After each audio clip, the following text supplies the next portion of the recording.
Memory is a liar, especially when it tries to reconstruct the silence. I am an old man now, and my hands shake when I hold a coffee cup, but back then, in the deep winters of the Bavarian forest, my hands were as steady as the roots of an ancient pine. I remember the silence of the hunt. It wasn't empty. It was a living thing, a tapestry woven from the snap of a twig under the weight of a heavy snow, the rasp of a stag rubbing its antlers against bark, the rush of wind through the upper canopy. I was a trapper, a man of open skies and vast, green cathedrals. I knew how to wait. I knew that patience was a weapon sharper than any knife. If I close my eyes, I can still smell that clean, biting air, scented with resin and frost. But that memory is always violently shoved aside by the other smell. The smell of diesel, of stale sweat and unwashed wool, of ozone and hot metal. The smell of the box. By late 1943, the open sky was a luxury I had forfeited. My world had shrunk from the boundless wilderness to the interior of a Panzer IV, a steel coffin humming with the vibration of a 12-cylinder Maybach engine. We were somewhere in the southern sector of the Ukraine, near the Dnieper Bend. The maps said Krivoi Rog, but the maps were just paper fantasies drawn by men in warm Berlin offices. To us, it was just a flat, white hell of mud and ice. I was 26, but inside that hull, I felt ancient. They called us the Ghost Division, the 11th Panzer, but sitting there in the idling tank, waiting for the order to move. We felt less like phantoms and more like cattle penned for the slaughter. I wasn't afraid of dying. That's a distinction civilians never understand. Death in the forest is natural. The wolf takes the hare, the winter takes the weak. It is a cycle. But here in this iron belly, I was terrified of how I would die. I looked at the commander's cupola above me, at the heavy steel hatch. My hand went to the latch mechanism. I pushed it, felt the resistance, then pulled it back. Then I did it again. "Werner, stop it," came the voice of young Muller, our loader. He was 19, a kid from Hamburg who had never seen a tree thicker than his thigh before the war. He was sitting on his fold-down seat, knees bouncing, staring at the breech of the 75 gun. I didn't stop. I checked the latch again. The metal was cold and greasy. My greatest fear wasn't a bullet to the head or a piece of shrapnel to the gut. It was the fire. I had seen what happened when a shaped charge punched through the armor, turning the interior into a blast furnace in a fraction of a second. I had seen men fuse to the controls, their screams swallowed by the roar of cooking ammunition. A trapper knows not to step into his own snare, yet here I was, voluntarily sealing myself inside one every morning. This was the refusal of my nature. Every fiber of my being screamed to open the hatch, climb out, and run until I found a tree line, to disappear into the snow and live off roots and rabbits. But I stayed, not for the fatherland. The fatherland was a radio broadcast. I stayed for Muller, for Hank the driver, for the pack. The interior was dim, lit only by the pale daylight filtering through the vision blocks and the faint glow of the instrument panel. It was cold, a damp, penetrating chill that the engine's heat couldn't touch until we had been running for hours. I wiped the condensation from the periscope. Outside, the steppe was a blur of gray and white. No trees, no cover, just exposure. A hunter uses the land. He blends, he becomes the shadow. In a tank, you are the target. You are a noisy, smoking beast stumbling through a clearing. It felt wrong. It felt like walking naked into a blizzard. Richter, the commander, Lieutenant Vogel, kicked my shoulder gently from his perch above. Eyes up. The radio headset clamped over my ears crackled, cutting through the low rumble of the idle. The voice on the other end was distorted by static, but the urgency was clear.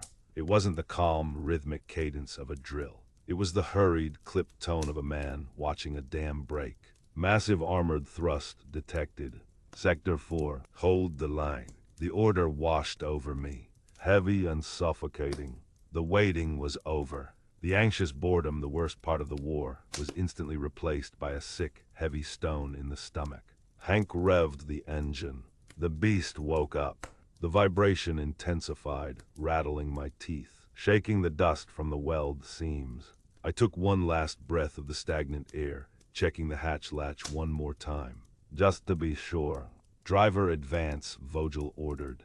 The tank lurched forward, the tracks biting into the frozen mud with a metallic shriek that vibrated through the hull and into my spine. I pressed my face to the vision slit. The world outside began to move, a sliding panorama of bleak nothingness. The horizon was a flat gray line, terrifying in its emptiness. Then, the sky tore open.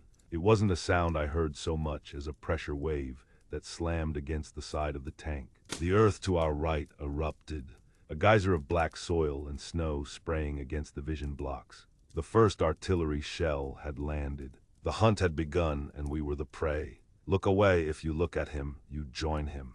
Ignore it, I barked into the headset, my voice unrecognizable to my own ears. Target the second tank. He's flanking. I forced my eyes away from the burning man, forcing the image into that deep cellar with the rest of the fear. I scanned the terrain. A dip in the ground, a subtle depression where the snow was gray with exhaust soot. Hank, stop. Reverse what? Reverse. We're exposed. We jerked backward just as a shell slammed into the mud where our nose had been. The ground shook, a violent tremor that rattled the optics. We were dancing on the edge of a razor. The noise was absolute, a physical weight pressing on the skull. The roar of engines, the sharp crack of high-velocity guns, the shrieking of metal on metal. It was a symphony of industrial murder. I was sweating now, stinging sweat that ran into my eyes. The heater was useless, but the gun breech radiated heat like a stove. The air was thick, heavy with smoke and the metallic taste of adrenaline. We were alive. We were killing. We were the pack surviving the winter. And then the world ended. It wasn't an explosion. It was a bell, a giant, cosmic gong struck by a titan. The sound didn't come from outside. It was the hull itself screaming. The impact threw me against the vision block, splitting my lip. My helmet slammed into the periscope. The lights died instantly. The engine sputtered, coughed once, and fell silent. The sudden quiet was more deafening than the noise had been. The vibration stopped. The hum of the hydraulics vanished. We were plunged into a suffocating darkness, broken only by the sinister, blood-red glow of the emergency battery lamp flickering near the floor. Report, Vogel's voice was thin, shaky. Engine dead, Hank whispered. Controls unresponsive. Muller, I'm okay, I think. I wiped the blood from my mouth, tasting copper and grease. We weren't burning, not yet, but we were dead in the water. A steel tomb sitting on the frozen step. Then I heard it. Outside the hull, close, too close. The crunch of snow. The squeal of rusty bogie wheels. The heavy, grinding clatter of tracks that did not belong to a German tank. They were circling. The enemy was right outside the door, and we were trapped in the dark. I looked at the hatch above me, bathed in the red emergency light, and wondered if it would open, or if the heat had already welded it shut. We sat in that red darkness, listening to the heavy tread of boots on the hard-packed snow outside. They were walking on our roof, a rifle butt wrapped against the turret armor, a hollow, mocking knock. They knew we were in there. They were waiting for the fire to flush us out, or the cold to freeze us into statues. I looked at my crew. Their faces were painted in the bloody light of the emergency lamp, eyes wide, breath pluming in the sudden chill. They were waiting for an order, but the tank commander was gone. Vogel was staring at his shaking hands. In that steel box, rank dissolved. We were just meat in a tin can. I grabbed Vogel's shoulder, squeezing until he looked at me. I signaled towards the floor escape hatch. To stay was to die. To leave was to enter the wolf's den. I wasn't a tanker in that moment. I was back in the Bavarian forest, checking a trap line, sensing the wind shift. We had to shed our skin.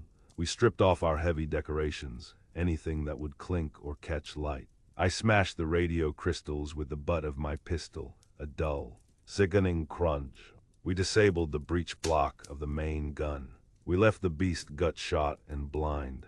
We dropped through the floor hatch, one by one, into the frozen mud beneath the hull. The air hit us like a hammer, sharp enough to freeze the sweat on our necks instantly. I lay on my back in the snow, watching the heavy black tracks of the T-34s grinding the earth just 10 meters away. We crawled, we slithered on our bellies like vipers, dragging our bodies through the slush, using the crippled carcass of our own Panzer as a shield against the enemy's gaze. We made the tree line before the moon rose. Then the long walk began. I took the point, the compass in my head, honed by years of tracking stag through the dense pines of home, took over. I read the stars through the gaps in the canopy. I read the slope of the land. I kept us off the ridges, moving us through the deep, frozen creek beds where the wind couldn't carry our scent. My crew, my pack, followed in my footsteps, literally stepping where I stepped to hide our numbers. We were ghosts. We were silent, but the cold was a living thing. It gnawed at our fingers, our toes. On the third night, we were pinned down in a drainage ditch. A Soviet patrol was moving along the road, their voices carrying clear in the thin air. We pressed ourselves into the frozen earth, becoming part of the mud. Hank, our radio operator, started to shudder. His chest hitched. A cough was building, a spasm he couldn't control. The enemy was 20 paces away. One cough would be a death sentence for all of us. I moved instinctively. I clamped my dirty, gloved hand over Hank's mouth, sealing it tight. His eyes bulged in panic. He thrashed slightly. The patrol stopped. A silhouette detached from the group. A Russian soldier, tall and broad, walked towards the ditch. He stopped at the edge, looming over us against the gray sky. I pressed harder on Hank's mouth. With my other hand, I slowly drew my Luger. I pressed the cold barrel against Hank's ribs. I looked into his terrified eyes and begged him silently to hold it. I was ready to kill my own brother to save the pack. It was the hardest arithmetic of my life. 1 life for 3. My finger tightened on the trigger. The Russian looked down into the shadows. He unbuttoned his trousers. Steam rose in the frigid air as he relieved himself into the snow. Inches from our heads, he groaned, buttoned up, and turned back to the road. The snow crunched under his boots as he rejoined his unit. I didn't let go of Hank for a long time. When I finally pulled my hand away, he gasped, tears streaming down his face, mixing with the dirt.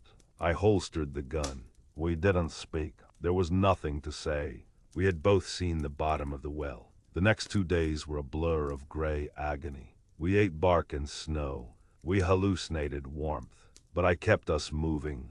I knew the land, and the land respects only persistence. When we finally stumbled into the sentry lines of the 11th Panzer Division, we didn't look like soldiers. We looked like revenants dug up from the grave. They challenged us, weapons raised. I couldn't salute. I just pointed back the way we came. We brought the pack home. They gave us hot soup and medals. They talked about heroism and the resilience of the German soldier. I sat in the debriefing tent, listening to the officers move pins on a map, talking about grand strategies and counteroffensives. It sounded like a foreign language. They saw lines on a paper. I saw the terror in Hank's eyes. I saw the steam rising from the enemy soldier. I survived the war, but the hunter who left the Bavarian village never really came back. I walk these woods now, an old man with a cane. The village calls it a peaceful hike, but I don't see peace. I see cover. I see lines of sight. I see where a machine gun nest would go behind that ridge. I used to be a trapper. I made my living understanding how to lure a creature into a cage. But after that winter, I never set another trap. I knew too well what it felt like to be the animal. The world talks of armies, flags, and iron crosses. But on the ground, in the dark, you are not a nation. You are a pack. The only thing that matters is the man shivering next to you. They called us the Ghost Division. That week deep in the Ukraine, we were ghosts, and we learned that ghosts can't be trapped by steel. The real prison is forgetting the man next to you. The real prison is the silence before the trigger pull. I still feel the vibration of the engine in my sleep. I still feel the phantom weight of the pistol against Hank's ribs. The machine broke down out there on the steppe, but I think a part of me broke with it. The harvest of that winter wasn't furs or meat. It was survival, cold and bitter. This memory is a shard of glass I carry. Help me pull it out. Subscribe to keep this history alive.